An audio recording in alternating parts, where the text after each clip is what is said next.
আসসালামু আলাইকুম প্রিয় দর্শক। ব্লগ বাড়ির আয়োজনে আজকের আমাদের এই আয়োজন।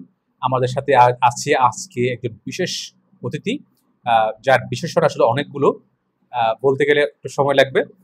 আমরা স্বাগত জানাচ্ছি রোটরিয়ান জিয়াউদ্দিন হায়দার শাকিল, সন্দ্বীপ থেকে চিটাগং, চিটাগং থেকে সারা বাংলাদেশ, বাংলাদেশ থেকে সারা বিশ্ব, যিনি ইতিমধ্যে 48টির অধিক দেশ ভ্রমণ করেছেন, যিনি নেতৃত্ব দিয়েছেন রোটরি ডিস্ট্রিক্ট অর্গানাইজেশনকে দেশে এবং বিদেশে, যিনি আমাদেরকে নিয়ে অনেক দূর এগিয়ে যাওয়ার স্বপ্ন দেখেন, এবং সন্দ্বীপের অনেকগুলো মানুষের আস্থার ঠিকানা রোটরিয়ান জিয়াউদ্দিন হায়দার শাকিল। আমরা আপনাকে স্বাগত জানাচ্ছি।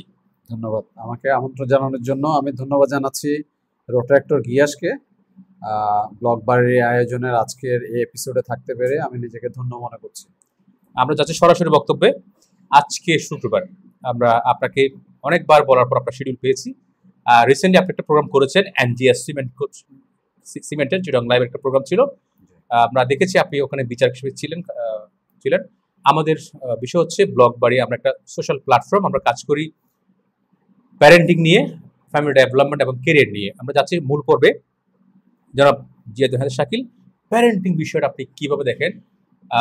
আপনার বাবার আদর সোহাগ শাসন, আপনার ছেলের প্রতি সেটা ইমপ্লিমেন্ট, সব মিলিয়ে আমরা যারা চাকরিজীবী, আমরা আমাদের যে সন্তানদের লালন পালন মিলিয়ে এই টোটাল ব্যাপারটাকে আপনি কিভাবে দেখেন?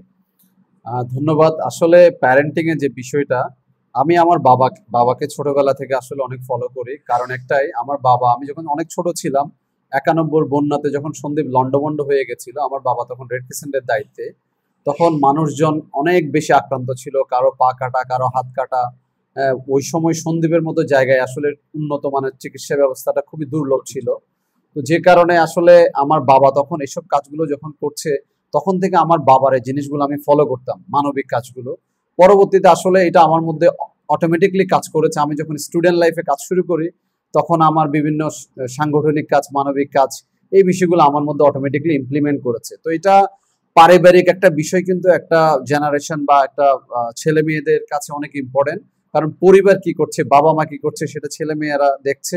পাশাপাশি হচ্ছে আমি কি করছি সেটা আমার সন্তানরা দেখছে। তো এই জিনিসগুলো হচ্ছে যাদের ছেলে মেয়ে আছে তারা ফলো করে বাবা মাকে, তাদের পিতামাতার আদর্শের অনেক কিছুই তাদের নেক্সট জেনারেশনে পায়। তো আমি প্যারেন্টিং এর যে বিষয়টা বুঝি, আমার বাবা মারা আমাদেরকে ছোটবেলা আসলে অনেক শাসনের মধ্যে রেখেছে।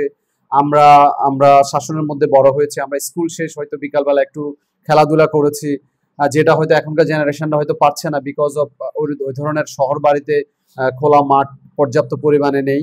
তো তারপরও পাশাপাশি যতটুকু পারা যায়, বাবা মার উচিত বাচ্চা কাচ্চাদেরকে ডিজিটালাইজেশন, মোবাইল এবং কম্পিউটার বা টিভি থেকে, এডিকশন থেকে বের করে একটু বাবা মা তাদের উচিত হচ্ছে সময় দেওয়া, তাদের সাথে গল্প করা, তাদেরকে একটু হাঁটতে নিয়ে বের হওয়া।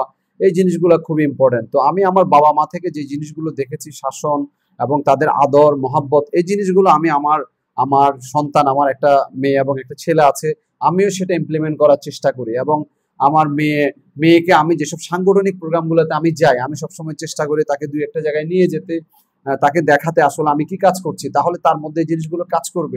সফট কর্নার গুলা, আমি আসলে যে মানবিক কাজগুলো করছি, সামাজিক কাজগুলো করছি, সেই জিনিসগুলো দেখে উদ্বুদ্ধ হয়। এবং সে যদি আসতে নাও পারে, আমি বাসায় গেলে মোবাইলে জিনিসগুলো দেখাই, তুমি এই লোকটাকে চিনো কিনা, তোমার বাবা এখানে কি করছে, আমি ওকে প্রশ্ন করি, তাকে ভিডিওটা দেখাই।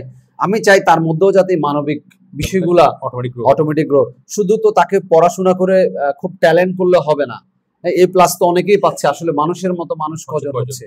সো সবচেয়ে ইম্পর্টেন্ট হচ্ছে আমাদের বর্তমান জেনারেশনে, আপনি জানেন আমাদের এখন শিশু কিশোরদের মধ্যে একটা কিশোর গ্যাং প্রবণতা একটা বিষয় চলে আসছে, কালচার।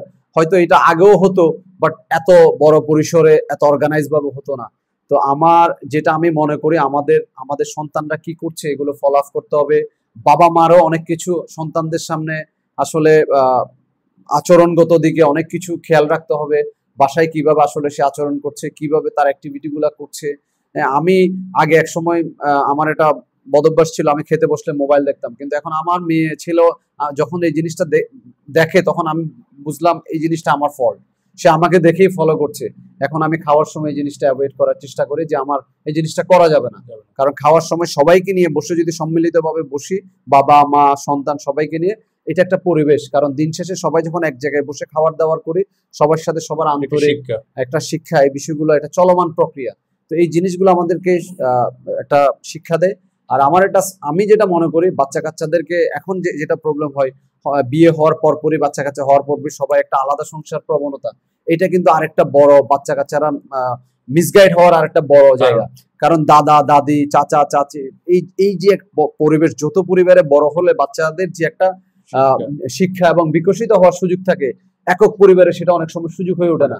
কারণ অনেক পরিবারে মা বাবা দুজনই জব করে, দেখা যাচ্ছে তারা আলাদা বাসা নিয়ে থাকছে, বাচ্চা কাচ্চাদেরকে মোবাইল দিয়ে রাখছে, টিভি দিয়ে রাখছে, যে কারণে বাচ্চা কাচ্চারা মিসগাইড হয়ে যাচ্ছে। তো আমরা বাচ্চাদেরকে মোবাইল দিলে আমাদেরকে স্লট করে দিতে হবে যে তুমি 10 মিনিট দেখে বা 15 মিনিট দেখে তুমি পড়তে বসে যাবা, এবং ওই 10 মিনিট 15 মিনিট সে কি দেখছে সেটাও কিন্তু আমাদেরকে ফলো করতে হবে। হ্যাঁ, সো ওই জিনিসগুলো ওভারঅলে যদি আমরা ফলো করতে পারি, আশা করি আমাদের ছেলে মেয়েরা, আমাদের জেনারেশনরা অনেক কিছুতেই তাদের চেঞ্জেস গুলো আনবে, এবং আমরা এই জিনিসগুলোতে খুব ভালোভাবে আমাদেরকে ফলো আপ করতে হবে মনে করি। আচ্ছা, আপনি ধরেন একজন পেশাজীবী, আপনার মেয়ে আপনাকে এমন একটা আবদার করলো যেটা এই মুহূর্তে সেটা দেওয়াটা আপনার খুব সম্ভব নয়, সেক্ষেত্রে ওকে কিভাবে বুঝাবেন? আমি সবসময়, আমি একটা কনসেপ্ট, বিশেষ করে আমার ছেলে মেয়ের ক্ষেত্রে, আমি সবসময় আমার, বিশেষ করে আমার মেয়ে যেহেতু চাওয়া পাওয়াটা শিখেছে, সে চায়, আমি আমার মেয়েকে একটা জিনিস, মেয়ে যখনই বলে আমি মেয়েকে বোঝানোর চেষ্টা করি, আমি এই মুহূর্তে দেওয়ার আমার সামর্থ্য থাকলে আমি মেয়েকে সাথে সাথে জিনিসটা দিই না। আমি তাকে 1 দিন 2 দিন বা 3 দিন ওয়েট করে বাবা টাকাটা অ্যারেঞ্জ করে তোমাকে দিতে হবে, এই ফিলিংসটা যদি আমরা ছেলে মেয়েদেরকে না দিই, চাইতে মানে ও না চাইতে যদি আমি তাকে জিনিসটা দিয়ে দিই, এটা মূল্যায়ন কমে যাবে, সেটার মর্মটা বুঝবে না। তাকে ওই ফিলিংসটা দিতে হবে। একজন বাবা বা একজন মা কত কষ্ট করে একটা সংসার চালায় বা একটা পরিবার চালায়, তাকে ওই ফিলটা দিতে হবে যে আমার বাবা অনেক কষ্ট করে আর্নিং করে, আমার বাবার ওই আর্নিং থেকে আমাকে এই জিনিসটা করে দিয়েছে। এই ফিলিংসটা যদি আমরা ছোটবেলায় তাকে না দিই, তাহলে তো তার মধ্যে একটা উগ্রতা কাজ করবে যে আমি চাইলেই পাইতেছি, যখনই আমি এটা অফ করে দিব। কারণ মানুষের সবসময় আর্নিং সোর্স একরকম থাকে না, এটা আপস এন্ড ডাউন হতে পারে। যখনই আপনার থাকবে না, তখনই যদি ও চাই ইনস্টা যদি আপনি দিতে না পারেন, তখনই কিন্তু তার রিয়াকশন শুরু হয়ে যাবে।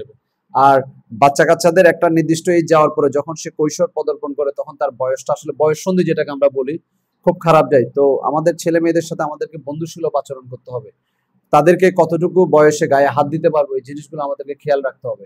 বয়ঃসন্ধির সময় আমরা যদি বাচ্চা কাচ্চাদের গায়ে হাত দিয়ে ফেলি বাবা মারা, এটাতে তার একটা রিয়াকশন কাজ করে, এবং তাকে আমি শাসন যে করছি তার বন্ধুদের সামনে করছি কিনা, কারণ সেটা নিতে পারবে কিনা, এই জিনিসগুলো আমরা খেয়াল রাখতে হবে।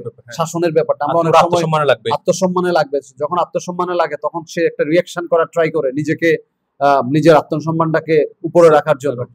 তো আমাদেরকে এই বিষয়গুলো খেয়াল রাখতে হবে যে শাসন আসলে করব, সেই শাসনটা আমি কিভাবে করব। আচ্ছা, এই বিষয়টা খুবই ইম্পর্টেন্ট। আপনার মেয়ের বয়স কত? বড় মেয়ের বয়স? আমার মেয়ের বয়স 8 বছর। 8 বছর।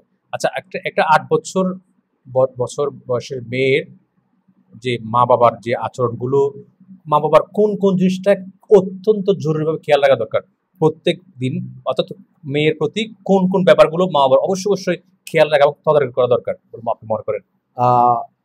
এটা কি মেয়ের ব্যাপারে বলছেন না বাবা মার বিষয়? মানে বাবা মা মেয়ের কোন কোন ব্যাপারটা খেয়াল রাখবে? আচ্ছা, মেয়ের বয়সের একটা মেয়েদের ক্ষেত্রে তো আসলে একটা প্রাইভেসির বিষয় থাকে। তো আমি ওভারঅলে চিন্তা করি প্রত্যেক বাবা মাই চায় তার ছেলে সন্তানরা একটা সিকিউর লাইফ লিড করুক। তো আমি যেটা সবসময় চেষ্টা করি, আমার পরিবারের ইনস্ট্রাকশন দেয়, আমার মেয়েটা যখন স্কুলে যাবে বা সে যখন টিচারের কাছে পড়তে যাবে, তাকে একদম টিচারের জায়গা পর্যন্ত পৌঁছে দেওয়া এবং ওখানে ওয়েট করা, তাকে নিয়ে আসা, এবং বাসায় তাকে যে জিনিসটা প্র্যাকটিস করা, তার বিশেষ করে ক্লথিং চেঞ্জ, কাপড় চোপড় চেঞ্জের ক্ষেত্রে একটা তাকে বুঝিয়ে দেওয়া উচিত যে এটা একটা প্রাইভেসি ব্যাপার, আমি এই জিনিসটা মেনটেন করি। এবং আমার স্ত্রীও সেই জিনিসটা আমার মেয়েকে প্র্যাকটিস করাচ্ছে যে তোমাকে এই জিনিসটা করা যাবে, এই জিনিসটা করা যাবে না। এই জিনিসগুলো আমার মেয়েকে আমরা মেনটেন করি, ক্লথিং চেঞ্জ, খাওয়ার দাওয়ারের বিষয়টা। তারপর হচ্ছে একটা বিষয় আমরা খুবই খেয়াল রাখতে হয়, ব্যাড টাচ, বিশেষ করে মেয়েদের বিষয়ে। আমি আমার মেয়েকে খুব ফ্রেন্ডলি, মানে তোমাকে কারা খুব মানে কাছ থেকে আদর করতে পারবে, কারা পারবে না, এই বিষয়গুলো আমার মেয়েকে আমি কিন্তু যখনই সে বড় হচ্ছে তখনই তাকে বুঝিয়ে দেওয়া হয়েছে। কারা তোমাকে খুব ক্লোজলি জড়িয়ে ধরে আদর করতে পারবে, তুমি যদি বুঝতে পারো তখন তোমাকে অ্যাভয়েড করতে হবে, এবং তুমি কোথাও যদি কোনো ধরনের সম্মুখীন হও এই ধরনের টাচ, কোন টাচটা ব্যাড টাচ, কোন টাচটা পজিটিভ টাচ, এই জিনিসগুলোকে আমি প্র্যাকটিস করেছি, বোঝানোর চেষ্টা করেছি, কারণ এটা খুবই ইম্পর্টেন্ট আমাদের বর্তমান সমাজের জন্য।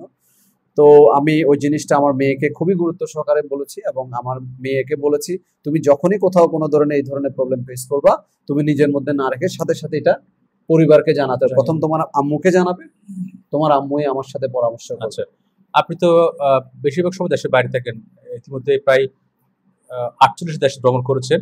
আপনি যখন দেশের বাইরে থাকেন তখন আপনি কিভাবে মেনটেন করেন? আপনি আপনার বাবা, আপনি শত ব্যস্ত, আপনি লিডার, আপনি লিড দিচ্ছেন, আপনি কাজকর্ম করছেন, এবং আপনি দেশের বাইরে, এইসব বিষয়গুলো কিভাবে ম্যানেজ করেন? আচ্ছা, আমি সবসময় চেষ্টা করি আমার মেয়েকে, আমি কোথাও যাওয়ার আগে আমি প্রত্যেকটা বিষয় হোয়াটসঅ্যাপে শেয়ার করি। ও আবার এগুলো দেখে, ও আবার ভিডিও কল দেয়, বাবা তুমি ফ্লাইটে উঠছো, তোমার ফ্লাইটটা একটু দেখি কতজন মানুষ আছে। তারপর যখন আমি একটা হোটেলে যাই, চেক ইন করি, ও ভিডিও কল দেয়, ও হোটেলের একদম টয়লেট থেকে শুরু করে বেড, মায়ের মতো। হ্যাঁ হ্যাঁ, প্রত্যেকটা জিনিস সে আমাকে ফলো আপ করে। তো সে খুব ইন্টারেস্ট হয়, তার মধ্যে একটা ভ্রমণ প্রবণতা অলরেডি কাজ করছে। সে প্রত্যেকটা জিনিস আমার ফলো করে, এবং আমি যখন দেশের বাইরে থাকি আমি চেষ্টা করি ওর সাথে ভিডিও কলে কথা বলার জন্য। মানে একটা ব্যাপার হচ্ছে আমি যে কাজে আসছি বা আমার যে পারপাসে আসছি, আমি সেটা তাকে ব্রিফ করার চেষ্টা করি, সে যাতে কোনো কারণে আমার উপর মনে কষ্ট না আনে। কারণ আমি তাকে যে সময় দেওয়ার কথা খুব বেশি পরিমাণে, সেটা হয়তো আমি অনেক কাজের ক্ষেত্রে, আমার প্রেশার কাজে বা আমার সাংগঠনিক কাজে আমি অনেক সময় দিতে পারি না। বাট আমি সবসময় ভিডিও কলে কানেক্ট করার ট্রাই করি, আমি কি করছি না করছি এই বিষয়গুলো আমার মেয়েকে দেখানোর জন্য, শেখানোর জন্য। আচ্ছা, ওর কি কোনো দুঃখ আছে যে ওর বাবা বেশিরভাগ সময় দেশে বা দেশের বাইরে থাকে, এটা নিয়ে কোনো আক্ষেপ আছে কিনা? ওইটা আসলে ও চায় আমার সাথে ঘুরতে যেতে, আসলে অনেক সময় আমি চাইলেও পারে না, বিকজ অফ আমি একা যেভাবে ফ্রিকোয়েন্টলি ট্রাভেল করতে পারবো, পরিবার নিয়ে আসলে পরিবারের ব্যাপারটা হচ্ছে যে একদম কমপ্লিটলি রিল্যাক্সেশন ট্রিপ, মানে তাড়াহুড়ো করা যাবে না। কারণ আমার অনেক সময় কনফারেন্স থাকে, অনেক সময় এক দেশ থেকে আরেক দেশে দ্রুত যাওয়া লাগে, ব্যাগ এন্ড ব্যাগেজ। তো এটা বাচ্চা কাচ্চাদেরকে নিয়ে আসলে একটু ডিফিকাল্ট হয়ে যায়। বাট তারপরও চেষ্টা করি ওদেরকে নিয়ে ঘোরার জন্য। বাট আমি সোশ্যাল মিডিয়ায় পরিবার নিয়ে অ্যাক্টিভিটি গুলো আমি সোশ্যাল মিডিয়াতে দেওয়া পছন্দ করি না। আমি ওই জিনিসটা হিডেন রাখি, আমার পরিবারের অ্যাক্টিভিটি গুলো। হয়তো অনেকে ভাবে আমি একাই ঘুরি, আসলে তা না, আমি অনেক জায়গায় আমার পরিবারকে নিয়ে যাই, বাট সেটা আমি সোশ্যাল মিডিয়া ফ্ল্যাশ করি না। অবশ্যই অবশ্যই। ধন্যবাদ জনাব জিয়াউদ্দিন হায়দার শাকিল। প্রিয় দর্শক, আপনারা যারা দেখছেন, আমি যে সংগঠনকে বিলং করি, যে সংগঠনকে লালন করি এবং ধারণ করি, রোড ট্রেক সংগঠন, সেই সংগঠনকে উনি লিড দিয়েছে, এবং উনি বলতে গেলে আমার বড় ভাই সমতুল্য এবং আমাদের লিডার। আমরা দোয়া করি আল্লাহ আপনাকে আরো বেশি, আরো অনেক দূর এগিয়ে যাওয়ার তৌফিক দান করুক। আমাদের পক্ষ থেকে একটা ছোট্ট উপহার, এখানে বিভিন্ন ব্যক্তিদের লেখা রয়েছে। আমরা আশা করব পরবর্তী সংখ্যা আপনার একটা লেখা আসবে। এখানে যারা লিখছেন ওনারা জ্ঞানী গুণী মানুষ। আশা করছি এই বইটি যারা পড়বেন উপকৃত হবে। এখানে প্যারেন্টিং নিয়ে অনেক ভালো ভালো লেখা আছে, আর্টিকেল আছে, বিভিন্ন বিষয় নিয়ে আর্টিকেল আছে। আমরা এটা ওনাকে তুলে দিচ্ছি। আর সর্বশেষ ভালো থাকবেন। আমাদের দেশে হবে সেই ছেলে কবে, কথায় না বড় হয়ে কাজে বড় হবে। জিয়াউদ্দিন হায়দার শাকিলরা সবসময় জন্মায় না, ওনারা তৈরি হয়। আমরা দোয়া করি, আমরা আল্লাহর কাছে চাই সেই পিতামাতার হায়াত তাইবা এবং ওনার দীর্ঘায়ু কামনা করছি। ধন্যবাদ আমাকে আজকের এখানে আমন্ত্রণ জানানোর জন্য, এবং গিয়াসের জন্য শুভকামনা। গিয়াস অনেক মানবিক কাজ করছে, সে একজন দক্ষ সংগঠক, তার নেতৃত্বে মানবিক কাজগুলো আরো অনেক দূর এগিয়ে যাবে ইনশাআল্লাহ। ধন্যবাদ। ধন্যবাদ।